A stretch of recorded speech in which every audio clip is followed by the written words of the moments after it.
हरिवंश श्री राधा वल्लभ श्री हरिवंश। एक महत्वपूर्ण प्रश्न है, मोक्ष सुख यानी ब्रह्मानंद और भक्ति सुख में क्या अंतर है। आज इसी विषय पर चर्चा होगी। ओम अज्ञान तिम्रांधस्य ज्ञानंजना शलाकया चक्षुरुन्मीलितं येन तस्मै श्री गुरुवे नमः। मोक्ष सुख स्वरूपानंद अखंडानंद है और भक्ति सुख प्रेमानंद अनंतानंद है। ज्ञान मार्ग की चरम परिणति है मोक्ष। मैं देह नहीं, इंद्रिय नहीं, अपितु मैं साक्षात ब्रह्म हूं। इस भाव को शास्त्र या सदगुरुदेव की कृपा से सिद्ध कर लेना यही जीवन मुक्तता है।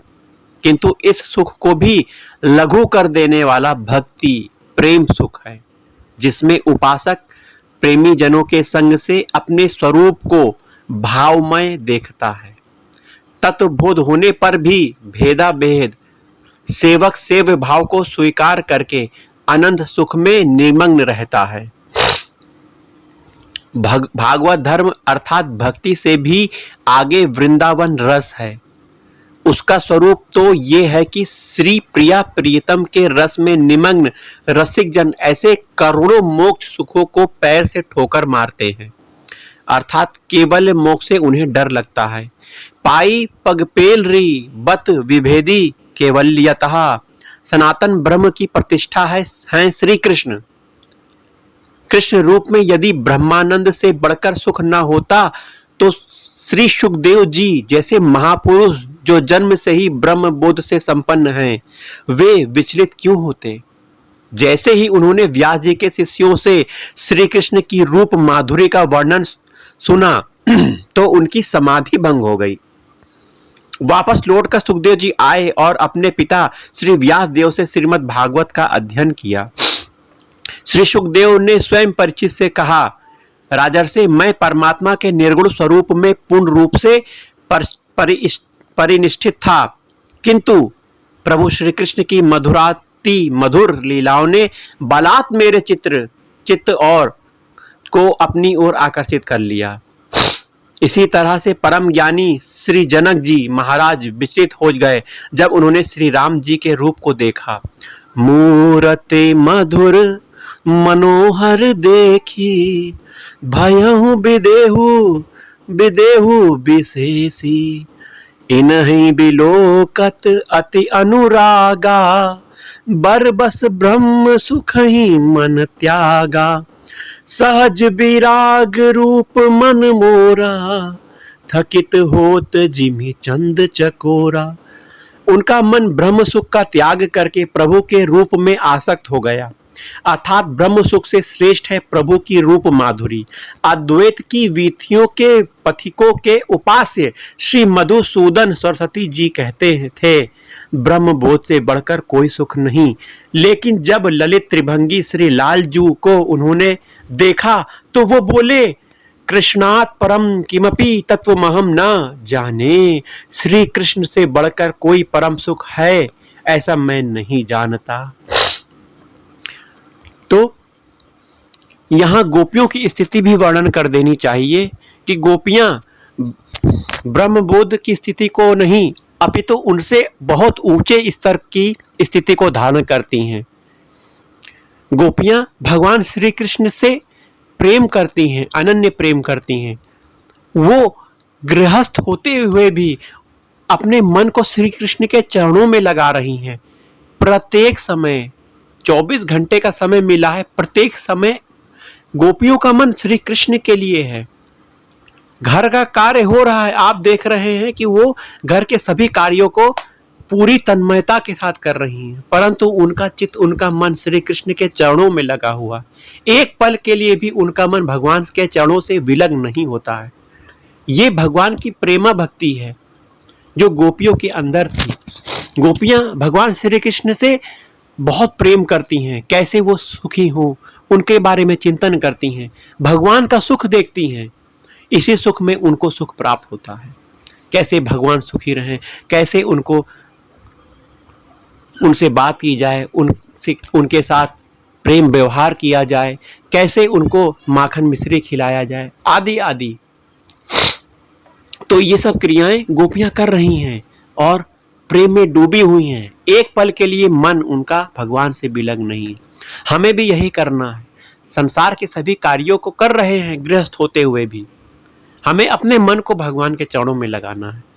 भगवान के रूप को अगर आपने देख लिया, इच्छा तो करिए, भगवान के रूप को देखना चाहते हैं, एक पल आपकी झांकी, आप भगवान की झांकी आपके आंखों में अगर आ गई, आपने देख लिया, निहार लिया, तो आप कहीं के नहीं रहोगे, आप उनसे ही प्यार करने लग जाओगे। एक बार देखो तो, इच्छा तो जाहिर करो कि मुझे भगवान का दर्शन करना है। यही इच्छा आपको भगवान के दर्शन कराएगी। अगर यह प्रश्न पूछा जाए कि मुझे भगवान की एक झांकी देखनी है, भगवान के दर्शन करने हैं, तो इसका क्या उपाय है? इसका यही उपाय है कि नित्य निरंतर नाम का जाप करो। इतना नाम जाप करो, एक न एक दिन भगवान जरूर दिखेंगे, बिल्कुल दिखेंगे। आप देखो तो, आप निरंतर प्रभु का नाम रटिए। अगर ना मिल जाए तो कहना, श्रीमान पूज्य परम पावन श्री हनुमान प्रसाद पोद्दार जी, जो कि भगवान के बहुत बड़े भक्त हैं, भगवान के साक्षात दर्शन कर चुके हैं, उनसे बातें कर चुके हैं, अपने जीवन काल में गृहस्थ रहते हुए भी ऐसे संत महात्माओं के चरणों में साष्टांग प्रणाम। हनुमान प्रसाद पोद्दार जी कहते हैं कि मैं अपना प्रथम और अंतिम अनुभव बताता हूं। आप नाम रटने का नियम लीजिए, पूर्ण करेंगे श्री हरि श्री कृष्ण। नाम को ऐसे पकड़िए, श्री हरि भी सामने हो तो भी नाम ना छूटे। तो देख लेना, श्री हरि जू, श्री कृष्ण जी और प्रिया जू आपके सामने से जाएंगे नहीं। आप कहोगे भी हम नहीं देखना चाहते, तो जिधर देखोगे उधर ही प्रिया प्रीतम दिखाई पड़ेंगे। अगर नाम का आश्रय नहीं है तो कितनी देर रोक सकते हो उनको? यदि तुम डोरी न पकड़ो तो किसी का आशीर्वाद उस पतंग को कैसे पकड़ा सकता है? डोरी पकड़ लो, किसी के आशीर्वाद की जरूरत नहीं, पतंग तुम्हारे हाथ में है। नाम है डोरी और प्रभु है पतंग, जिधर चाहो उधर उड़ाओ। पतंग यथा त्वाम नु भ्राम्य माड़ा, सतत जीवा से नाम चले, जैसे महापुरुषों ने रटा है और पाया है, उसी के अनुसार हम बता रहे हैं। वारी मथे घृत होई बरु, सिकता ते बरु तेल, हरि भजन न भाव तरिय, यह सिद्धांत अपेल। बिना हरि भजन के भगवान की प्राप्ति नहीं हो सकती, अर्थात भगवान का भजन करना ही पड़ेगा, नाम रटना ही पड़ेगा। तोते की तरह भगवान के नाम का जाप करो, नाम कभी ना छूटे। नाम में भगवान बैठे हुए हैं, नाम ही साधन है, नाम ही साध्य है। भगवान के नाम को पकड़ के भगवान का साक्षात दर्शन कर सकते हो, भगवान की प्राप्ति कर सकते हो। नाम के प्रभाव से आप इस संसार में धन संपत्ति ऐश्वर्य सब कुछ प्राप्त कर सकते हो, परंतु इसके ऊपर भगवान तुम्हें ले जाना चाहेंगे। नाम के बल से तुम इसके ऊपर चले जाओगे। धन संपत्ति ऐश्वर्य सब कुछ को त्याग करके, सबसे मोह आसक्ति को हटाकर, ममता को हटाकर, नाम आपको प्रभु के चरणों में प्रीति करवा देगा। यही सबसे बड़ा फल है नाम का। अतः नाम का जाप हमेशा रटते रहो, करते रहो, भगवान के नाम को कभी ना छोड़ो।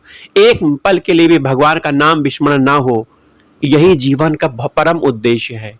मनुष्य जीवन कलयुग का जो है, नाम को ही आधार बनाया गया है तारने का और प्रभु प्राप्ति का। इसके बिलग आपने कोई भी साधन किया, उससे आपके पाप का नाश होगा, परंतु प्रभु की प्राप्ति नहीं होगी। इस नाम के प्रभाव से, भगवान के नाम के प्रभाव से भगवान की प्राप्ति होगी। इस नाम के प्रभाव से भगवान आप पर कृपा करेंगे। अतः नाम का सहारा लो भगवान की प्राप्ति, सुख आनंद प्राप्त करने के लिए। संसार में जो भी आप देख रहे हो, इसमें दुख ही दुख है। पैसे में दुख है, स्त्री में दुख है, सर जो भी आपने संबंध बनाए हैं, प्रॉपर्टी खड़ा करिए, पद जितने भी बड़े पद में हो, सब में एक दुखी दुख है। आप देख कर तो देखो, कितने अमीर अमीर लोग सुसाइड कर रहे हैं, सोने के लिए बड़ी बड़ी महंगी दवाई खा रहे हैं। आप विचार करो, इन लोग के यहाँ सुविधाएं बहुत हैं, लेकिन सुख आनंद नहीं है। सुख आनंद भगवान के चरणों में है, भगवान के नाम, भगवान के भजन में है। अतः अपने मन को भगवान के श्री चरणों में लगाओ, भगवान को अपना मानो। भगवान हमारे हैं, अपना तुम मान नहीं रहे हो, तुम संसार को अपना माने हुए हो। जन्म जन्मांतर से भगवान तुम्हारे हैं, अर्थात आपके अंदर भगवान बैठे हुए हैं आत्म रूप से। वही आपका स्वरूप है, वही आप हो। ये शरीर आपका नहीं है, ये शरीर मर जाएगा, खत्म हो जाएगा, लेकिन आप के शरीर के अंदर आप बैठे हो, आप अर्थात आप भगवान स्वरूप हो, भगवान के अंश हो। भगवान अंशी के अंश होकर तुम घबराते क्यों हो, क्यों दुखी होते हो? तुम हमेशा आनंद में रहने वाले हो, अपने स्वरूप को मत भूलो, तुम भगवान के बच्चे हो। भगवान की प्राप्ति के लिए भगवान के नाम को पकड़ लो, कभी मत छोड़ो। जय जय श्यामा, जय जय श्याम, जय जय श्री वृंदावन धाम।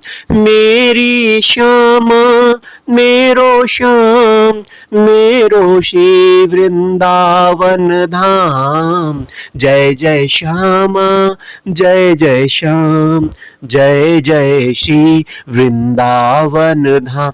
राधा राधा राधा राधा। श्री राधा वल्लभ, श्री हरिवंश, श्री राधा, श्री राधा, श्री राधा।